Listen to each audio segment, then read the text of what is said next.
फूलपुर गांव के एक छोटे से घर में सविता नाम की एक लड़की रहती थी। उसके माता पिता दोनों की मृत्यु हो चुकी थी। वह अपने बड़े भाई और भाभी और उनके 2 बच्चों के साथ रहती थी। उसकी भाभी उसे बिल्कुल पसंद नहीं करती थी, इसीलिए उन्होंने जल्दी ही उसकी शादी करा के उसे ससुराल भेज दिया। सविता ससुराल में अपने पति और सास ससुर के साथ खुशी खुशी रहने लगी। उसका पति उसका बहुत ख्याल रखता था, उसे बहुत खुश रखता था। जितना दुख उसने अपने माता पिता की मृत्यु के बाद अपने भाभी के साथ सहा था, उससे कहीं ज्यादा खुश रहने लगी थी वो। कुछ साल ऐसे ही बीत गए और कुछ सालों बाद उसने एक बहुत सुंदर सी बेटी को जन्म दिया। बेटी 1 साल की थी कि अचानक सविता के पति की मृत्यु हो गई। सविता के जीवन में जैसे दुखों का पहाड़ ही टूट पड़ा। उसकी सास ने उसे अभागन कहकर घर से निकाल दिया। वह अपनी 1 साल की बेटी को लेकर वापस अपने भाई और भाभी के घर आ गई। ये फिर से अपना मुंह लेकर चली आई। इस घर में तुम्हारे लिए कोई जगह नहीं है। अपना बच्चा उठाओ और निकल जाओ यहाँ से। भाभी, माँ जी ने मुझे अपने घर से निकाल दिया है।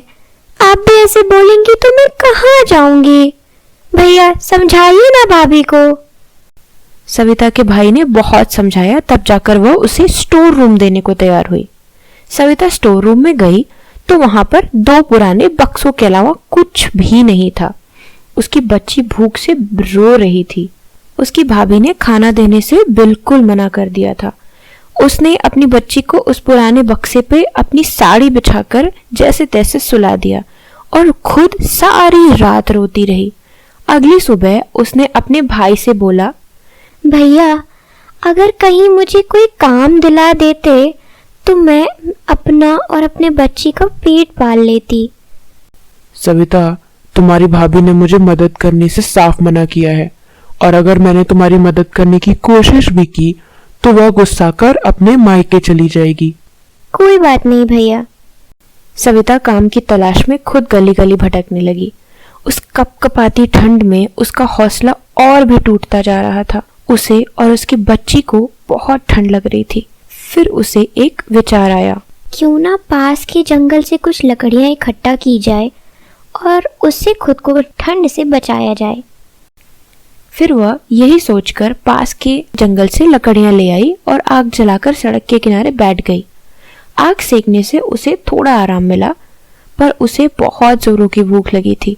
उसने 2 दिन से अन्न का एक दाना भी नहीं खाया था। उसकी भाभी ने उसे खाना देने से साफ मना कर दिया था।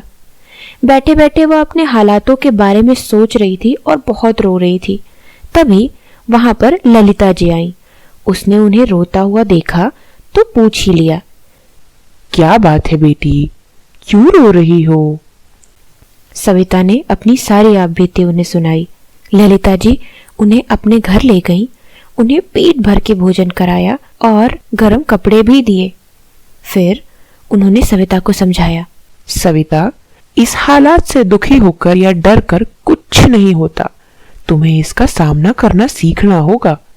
अपनी आमदनी का स्रोत ढूंढो और खुद को दृढ़ बनाओ और अपनी बच्ची का देखभाल करो। मैं खुद एक समय ऐसी ही परिस्थिति में थी, पर मैंने उसका डट कर सामना किया और देखो, आज मैं खुद एक समाज सेविका हूं। सविता को यह बात समझ आ गई थी। वह सोचने लगी कि पैसे कमाने के लिए क्या किया जा सकता है।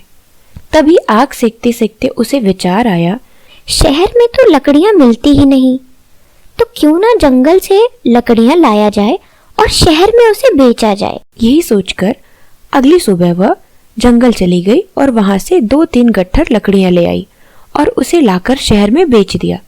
उसे कुछ पैसे मिल गए जिससे वह अपना पेट पालने लगी। वह रोज यही काम करने लगी। धीरे धीरे वह अपना जीवन ऐसे ही मेहनत से बिताने लगी। वह सुबह जाती, जंगल से लकड़ियां ले आती, उसे दिन भर बेचकर शाम को घर वापस चली जाती। वह अभी भी उसी स्टोर रूम में रह रही थी जो उसकी भाभी ने उसे दिया था।